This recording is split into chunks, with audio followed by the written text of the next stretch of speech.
Hello and welcome back to my blog, Essays on the Constitution of the United States, Part 22, Agrippa 6. The Massachusetts Gazette, number 391, Friday, December 14th, 1787, for the Massachusetts Gazette. To the people. To prevent any mistakes or misapprehensions of the argument stated in my last paper, to prove that the proposed Constitution is an actual consolidation of the separate states into one extensive commonwealth, the reader is desired to observe that in the course of the argument, the new plan is considered as an entire system. It is not dependent on any other book for an explanation and contains no references to any other book. All the defenses of it, therefore, so far as they are drawn from the state constitutions or from maxims of the common law, are foreign to the purpose. It is only by comparing the different parts of it together that the meaning of the whole is to be understood. For instance, we find in it that there is to be a legislative assembly with authority to constitute courts for the trial of all kinds of civil causes between citizens of different states. The right to appoint such courts necessarily involves in it the right of defining their powers and determining the rules by which their judgment shall be regulated, and the grant of the former of those rights is nugatory without the latter. It is vain to tell us that a maxim of common law requires contracts to be determined by the law existing where the contract was made, for it is also a maxim that the legislature has a right to alter the common law. Such a power forms an essential part of legislation.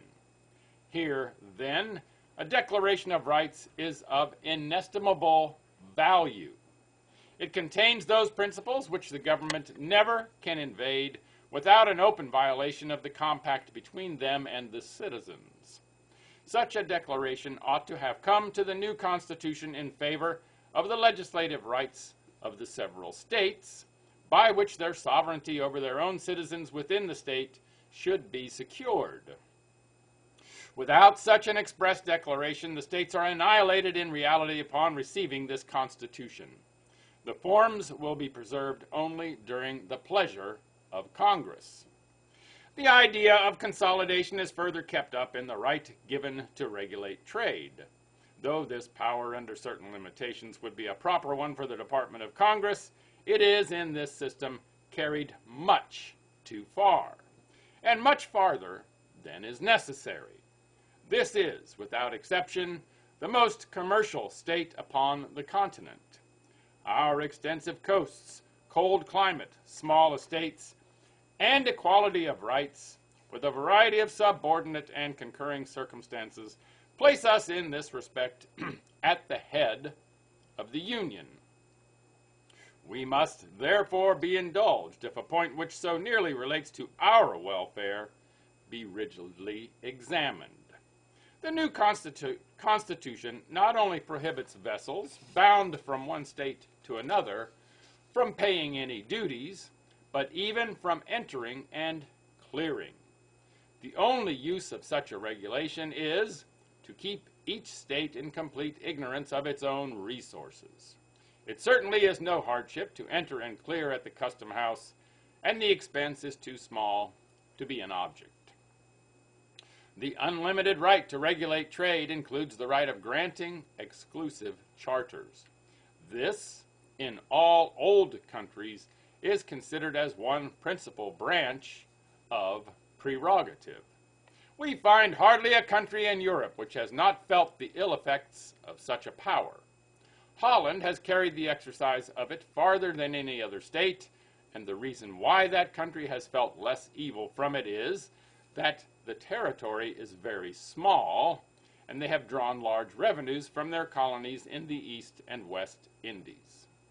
In this respect, the whole country is to be considered as a trading company having exclusive privileges. The colonies are large in proportion to the parent state, so that upon the whole, the latter may gain by such a system. We are also to take into consideration the industry which the genius of a free government inspires. But in the British Islands, all these circumstances together have not prevented them from being injured by the monopolies created there. Individuals have been enriched, but the country at large has been hurt.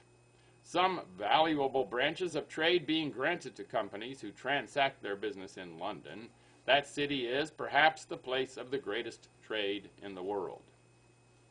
But Ireland, under such influence, suffers exceedingly and is impoverished. And Scotland is a mere byword. Bristol, the second city in England, ranks not much above this town in population. These things must be accounted for by the incorporation of trading companies, and if they are felt so severely in countries of small extent, they will operate with tenfold severity upon us who inhabit an immense tract, and living towards one extreme of an extensive empire shall feel the evil without retaining that influence in government which may enable us to procure redress.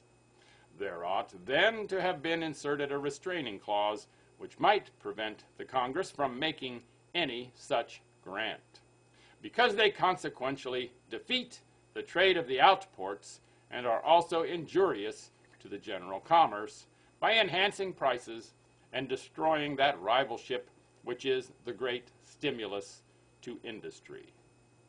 Agrippa. Tomorrow, Agrippa 7.